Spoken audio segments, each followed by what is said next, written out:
Hello everyone, আজকে আমি লাউ পাতায় মোড়ানো ইলিশ পাতুরি তৈরি করে দেখাবো। একটু নতুনভাবে তৈরি করেছি, অবশ্যই একটা লাইক দিবেন। কিছু ধনিয়া পাতা কুচি করে নিয়েছি, এই লাউ পাতা পাতুরির মধ্যে দেবো। এই ধনিয়া পাতা বেটে তারপর আপনি ফ্রিজে সংরক্ষণ করে রাখতে পারেন, ডিপ ফ্রিজে রাখলে অনেকদিন ভালো থাকবে। আমি গুঁড়া মরিচ দিচ্ছি, আপনি চাইলে কাঁচামরিচও ব্যবহার করতে পারেন। হলুদ, লবণ, গুঁড়া মরিচ, ধনিয়া গুঁড়া এগুলো ব্যবহার করতে পারেন। আমি ধনিয়া পাতা দিচ্ছি। এখন পেঁয়াজ, রসুন, আদা আর সরিষা বাটা দিচ্ছি। সরিষা বাটা দিলে খুবই টেস্টি হয়। এখন কিছুক্ষণ ধরে মাখিয়ে নিয়ে মেরিনেট করে রাখবো, আধা ঘন্টার জন্য মেরিনেট করে তারপর দেখাবো।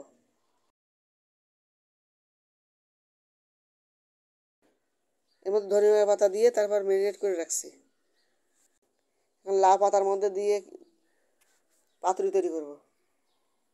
এই লাউ পাতার মধ্যে দিয়ে মশলা সহ দিয়ে আটকে দেবো। টুথপিক দিয়ে আটকে দিচ্ছি, আপনি চাইলে সুতা দিয়ে বেঁধে দিতে পারেন। সাদা সুতা দিয়ে আমি আরেকটা বেঁধে দেবো। এর মধ্যে কিছু মশলা দিয়ে এখন আমি আটকে দেবো। টুথপিক দিয়ে আটকে দিচ্ছি, আবার একটা সুতা দিয়ে আটকে দেবো। আপনি চাইলে সব কটা সুতা দিয়ে বেঁধে দিতে পারেন, তাহলে আটকে থাকবে। এভাবে সব কটা করে নেব।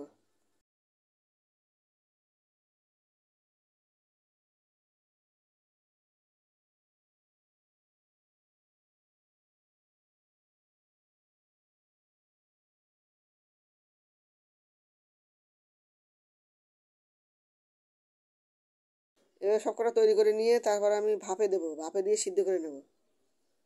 ভাপে দিয়ে সিদ্ধ করে নিলে বেশি ভালো হয়। আপনি চাইলে সরাসরি ভেজে নিতে পারেন, ওরকম করে নিয়ে চুলায় তেল দিয়ে ভেজে নিতে পারেন। আমি ভাপে দিয়ে সিদ্ধ করে নিয়ে তারপর ভেজে নিচ্ছি, যাতে পুরোটা সিদ্ধ হয়ে যায়। চুলার মধ্যে ভেজে নিলে সব পুরোটা সিদ্ধ নাও হতে পারে। ভালো লাগলে অবশ্যই একটা লাইক দিবেন। আমি নামিয়ে নিয়েছি, এভাবে গরম গরম ভাতের সঙ্গে পরিবেশন করতে পারেন। ভালো লাগলে আমার চ্যানেলটি সাবস্ক্রাইব করে অল অন করে রাখতে পারেন।